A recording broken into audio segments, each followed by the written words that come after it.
It's the start of a new school year, yes. Some kids are back in classes just days from now, and a program that gets parents more involved in the classroom in the cities.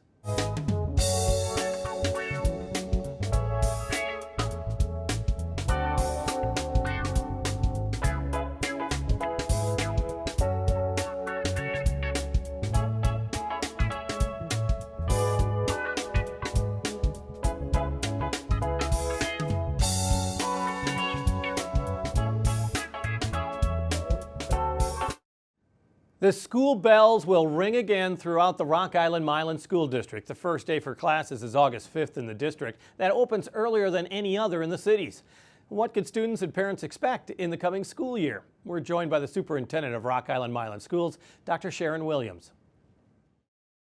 So what are the preparations now for the 25-26 school year? I mean, are you all ready for this new class? Well, we're definitely getting ready. As you can imagine, our summer is filled with getting ready for the next school year. As soon as school is out in June, we're ramping up for the next school year. So we're preparing now. Our scholars come back on August 5th.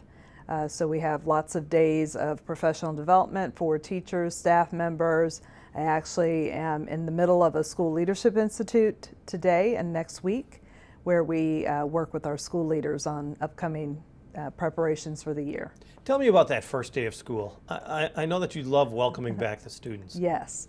So let's start with the Ready to Rock. So we have a party, if you will, to get scholars and families, our community, excited about the new school year.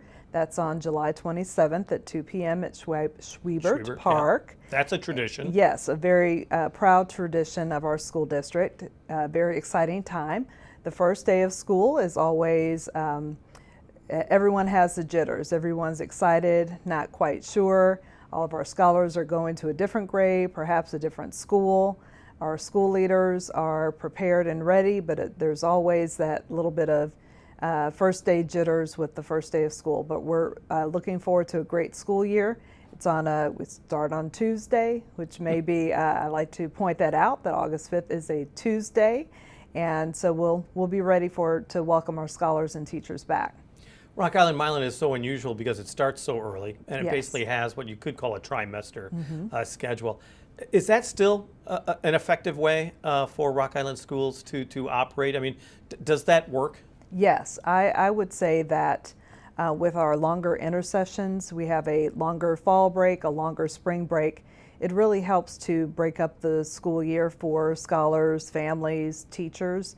As you can imagine, the school year is long, about 190 days, and having those longer intersessions really helps to refresh people and to have them come back ready to take on the next couple of weeks of learning. In a way, it's easier for Rock Island-Milan to do something like that because it is more of an urban school, because so often in the rural school districts, you want the school year to start later in the summer. So it seems to work for Rock Island-Milan. It does. It does shorten our summer, as you can imagine, with construction and operations work that we have to do in the summer. That can be a challenge, but we always hit the ground running as soon as scholars and teachers are out in June and start that summer construction, summer operations and cleaning and maintenance. So that can be a challenge, but it also provides October and the longer spring break in March to do some of those things as well. Let's talk about grant money that you just got, more than $3 million for a Head Start program for Rock Island-Milan schools. I mean, we have seen over and over again how important Head Start and early preschool education is, and it seems to be under fire so much. Why is this federal grant money so important? Well, it's important for a myriad of reasons. Rock Island-Milan School District has had a Head Start program since the inception of Head Start in 1965. So it's a very rich tradition of early childhood learning. Our scholars come from all over the world with different backgrounds and needs. The Head Start program really gives those scholars a head start, literally, to their educational experience. It's invaluable to our school community. As you can imagine, many of our families rely on high quality child care in order to continue to work and be successful in their personal lives, so that's important as well. We're very thankful that the federal government has issued this grant. It's a 5-year grant, so we'll receive that $3.3 million each year for the next 5 years. Very crucial to the operations of the school district and serving our young scholars. One other area that I know that's been so much work in all of the school districts is the literacy programs, Yes. Particularly up to 3rd grade. That 3rd grade is so critically important as a benchmark for reading. Are you succeeding in that area? Because I know there's such an emphasis to improve literacy rates. Yes, so last year we started a reading revolution. Right. And we're continuing that year. This year we're focusing on leveling up literacy. So really the emphasis for us is to make sure that our scholars are reading and reading a lot, reading for pleasure, not only just for school, but really enmeshing themselves in literature and learning through reading. You mentioned 3rd grade as a standard bearer for schools in terms of literacy rates. We are seeing some improvement. We're talking today and on instructional strategies for reading. Our teaching and learning team is really focusing in on that Tier 1 instruction for all scholars to make sure that they are getting what they need through everyday instruction. But we still know some scholars may fall behind, so we do also have a very strong program for scholars who need that extra help as well. Our state report card will be coming out early this fall. We do have some preliminary results and have seen some growth in some areas, but no, we still have a ways to go in others. What is the key then to improve those areas? Because, I mean, as you point out, some kids learn slower than others. Yes, so I think a couple of things. So one, having a very strong curriculum. We had a curriculum management audit this past spring and know the results now.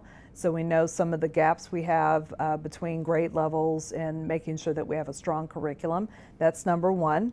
Making sure that our teachers and staff members understand that curriculum, understand the state standards, and know how to use that curriculum with all of our scholars. So that's definitely number two.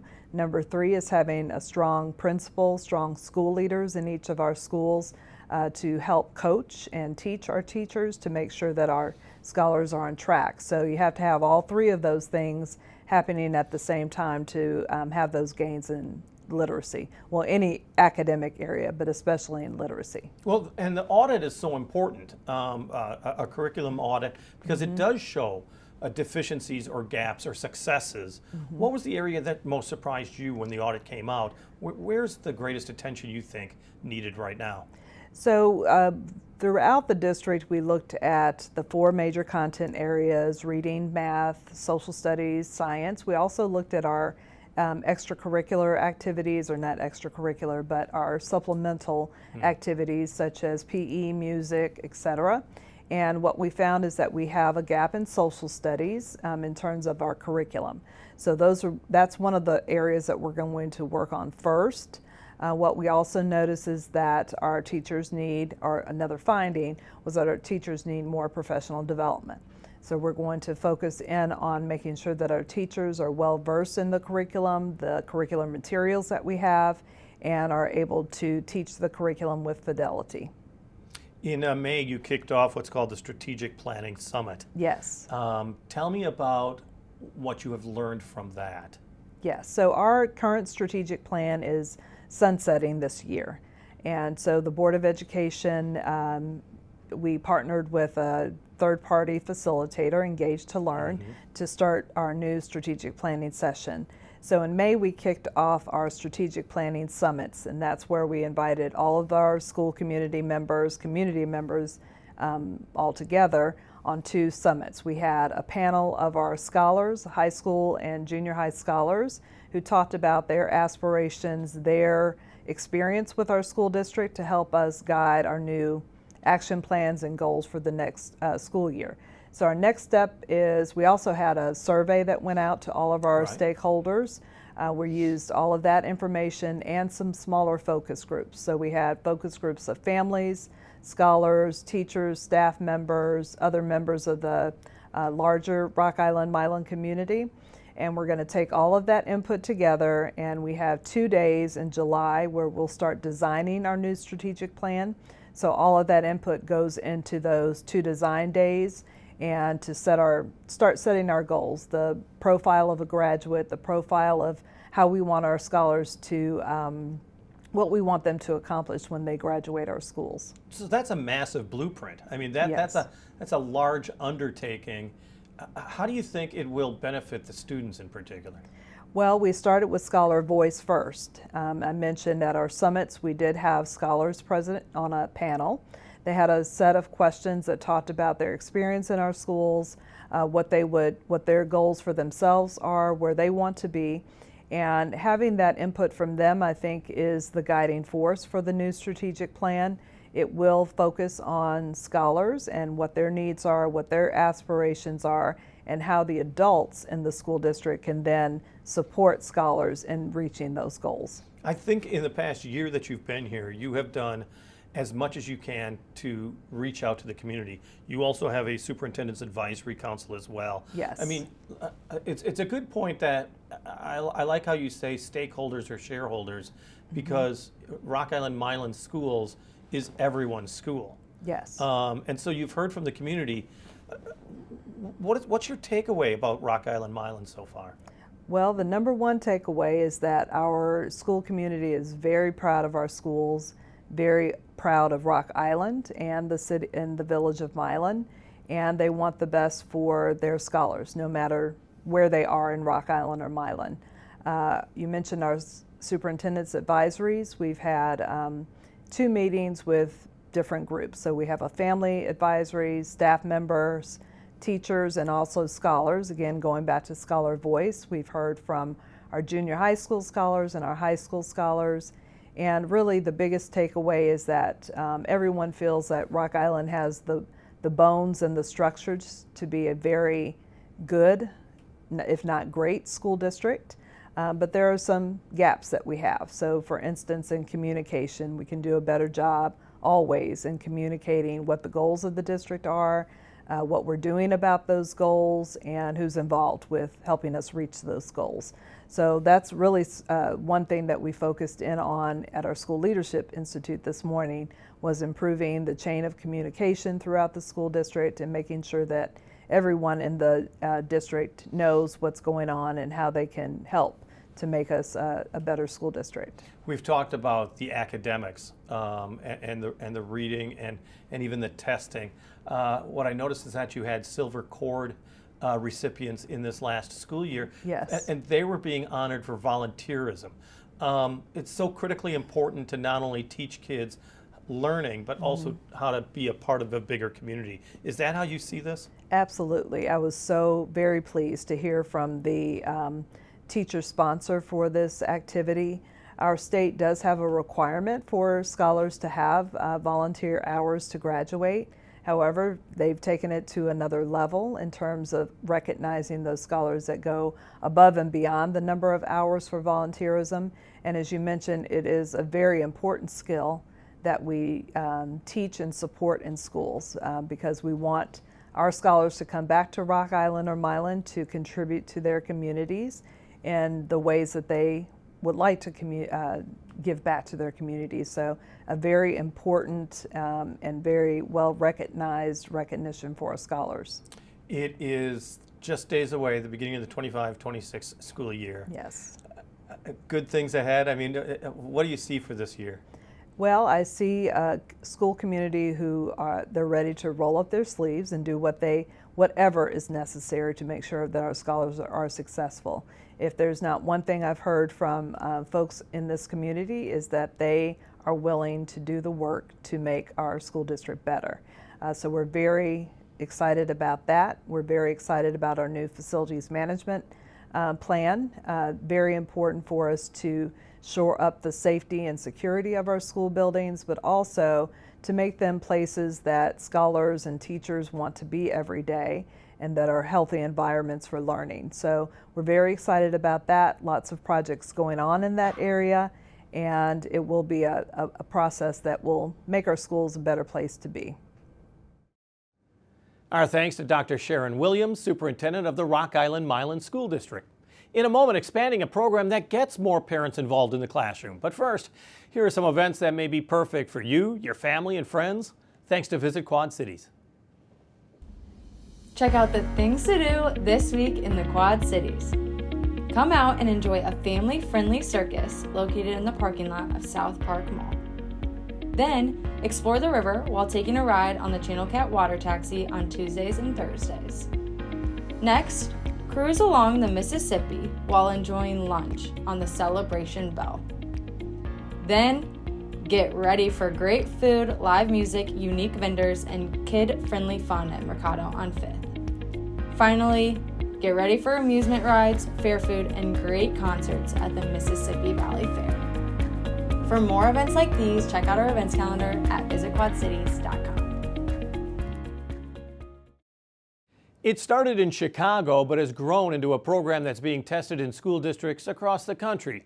The Parent Mentor Program will expand to the Rock Island-Milan School District after starting in Moline and East Moline. Now, it's operated locally through Western Illinois University Quad Cities and places volunteers in elementary classrooms to support teachers and students.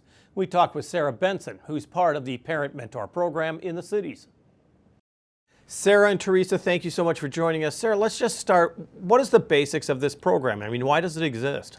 So Parent Mentor Program, it's all about really empowering families and getting families to engage with their children's education and the whole process. It's really about building a team around our kids where school and family isn't separate. It's something that comes together to make the future brighter for our kids. And we've got to work together. It's getting the family to engage with the teachers, to engage with administration, and then just working on all those relationships in between to really just get all the way around our kids to make sure that we're giving them the best chance at a good future. You started in Moline and East Moline, and now you're expanding this year to Rock Island? Yes, the program has been expanding for a while. We've been here in the Quad Cities for 10 years. And every year we get an opportunity to add more schools and then just get involved in the community as well. So we're really excited to start, including some more towns that are in the Quad Cities, into this program because we work a lot in the community, getting resources in and out. And so we're really excited to take what we're doing for families and take it into Rock Island and to Silvis as well. So Tresa, tell me about these parents that you get. You're not recruiting, are you? I mean, how do you pick the parents that are part of this mentor program? Well, for myself, a parent has to have passion. Like I look at the commitment. You got to have commitment to go in these classrooms and really love what you're doing. Because my saying is no child left alone.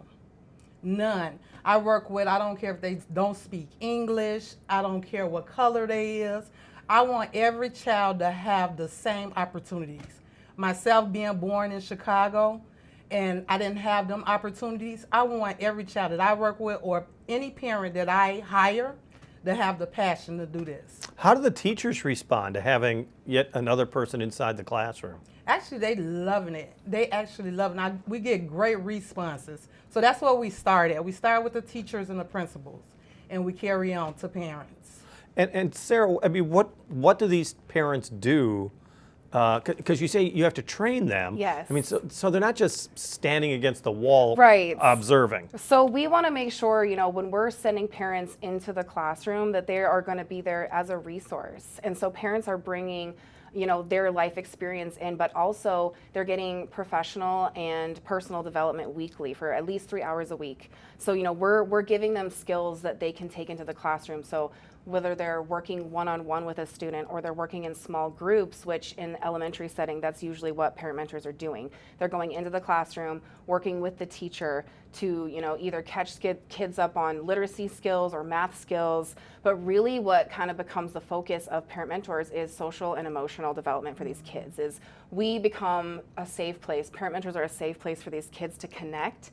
And then, academically, we start to see that progress in these kids once they kind of make that connection with parent mentors in their classroom.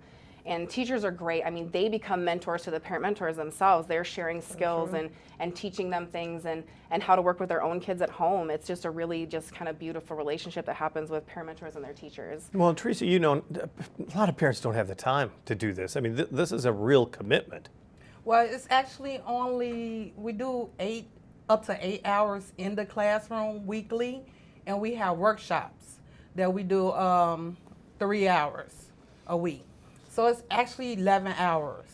And we look for people like mothers that or grandmoms that have kids or grandkids in the district. Some like myself. I was hard on my luck and had to cut hours because I had to take care of my baby. So it helped me to go up in the school and work with teachers that he worked with.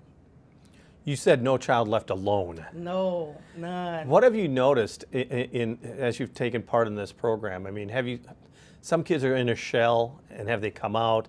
You know, I mean, tell me a story of somebody that you think was really impacted. Well, myself, I was impacted with where I work out of Wilson. So I have some kids that came here from, they speak Swahili. They can't speak English. They had no chance at it, and they were just sitting in the corner. Yeah. So I took these kids under my wing, and I helped them.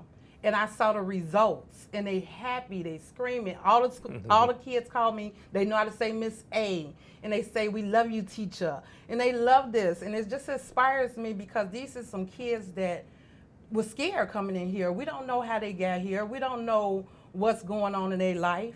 And just for me to see that I inspire them is great for me. And we're starting at the elementary school level, Sarah. I mean, why did you pick that area for the program to begin in? You know, that was something that was kind of structured in from PEI is, you know, they started elementary, and I think it's just kind of focusing on, you know, kids need help with those foundational skills. And, you know, that's something that's going to stick with them, you know, for the rest of their education. And I think it's important, just like Tresa said, is, you know, we work with so many different people from different cultures and backgrounds and walks of life. And I think when kids come in and they see somebody that they can connect with and make that connection with, whether it's through language or culture or, you know, those different things, I think that's kind of what makes the difference. And those kids get more confident because they see somebody that's going to see them and relate to them in ways that other people in the building might not. The program is coordinated through Western Illinois University. Yes. How does a parent that's interested in joining get involved? So the best way to kind of get a hold of us and to follow us along is our Facebook page right now, because you know we're involved with Western. They're our parent organization here. So Western, really what they do for us is they give us a lot of structure. They give us a place. We actually hold our workshops here weekly. Half the time the workshops are virtual, and so that kind of is nice to have that option for our parents as well. But the way it happens is you reach out to one of us coordinators or organizers of the program. We meet you, we do an interview process. Once we get through the interview process, then a parent mentor goes through a background check. Depending on the school district, they all kind of have different, you know, rules and regulations. Once you get through the background check, then it's a matter of, you know, we reach out to our teachers then and we recruit teachers, and you know, it's who would like to have a parent mentor in their classroom this year. And we really kind of rely on some of our teachers in the past to, you know, help promote the program as well, because they, you know, most of our teachers, they love this program and they see, you know, success in their kids. And so then we match the teacher to the parent mentor, you know, we go over their schedule, we get to know them, what they're passionate about. You know, it's, do you want to work with kids that have special needs? Are you interested in working with kids that are multilingual, you know, and just kind of find a good fit. And what I really like about the program too is all of us start as parent mentors. And so we've all come through the program, and so we have a really good idea of, you know, how is this match going to work? How is this going to look? Is this, you know, going to be a beneficial relationship? And then just really communicating with our teachers, like very consistently throughout the year. So that way, if, you know, a problem arises or even good things, we love to hear when things are, you know, are going great, and we see these teachers make like lifelong bonds with parent mentors even, and it's just really great to see. And Tresa, I mean, I keep getting back to that. These people that are taking part in this program are really special, and they really have to be dedicated in care. Oh yeah, I'm gonna say with myself. I came in. I started at Washington Elementary, and I was working 3rd and 4th graders, and I had 2 3rd grade classes. I had 2 4th grade classes, and it's not just rewarding for the kids. It's rewarding for us. And it helps the teachers. Like, if a kid is falling behind, let me take them out in the hallway and I help with that situation. And I done seen, because now I'm working out of Wilson, I done seen my 3rd graders come to Wilson and they appreciate every little time that I done took with them. Like, I can't go nowhere in Quad Cities and I don't hear my name, Miss A, because the kid know that I love each and every one of them the same. I'm not gonna get them different situations or attitudes. I love them all the same. So we gotta have more parents like that. We gotta have more people that have passion, love, that really want to see these kids win. Facebook page is what, if somebody wants to contact you? So we are the QC Parent Mentors, is our Facebook page right now, and we do have a lot of contact information on there as well. So we have an email that we use, we have a WhatsApp link there. You can send us a message on Messenger anytime, but that's really kind of the best way to get a hold of us right now. Well, thank you so much. We appreciate your time. Thank for you, having Jen. us. Appreciate it. Thank you. Our thanks to Sarah Benson, part of the Parent Mentor Program in the cities. On the air, on the radio, on the web, on your mobile device, and streaming on your computer. Thanks for taking some time to join us as we talk about the issues on the cities.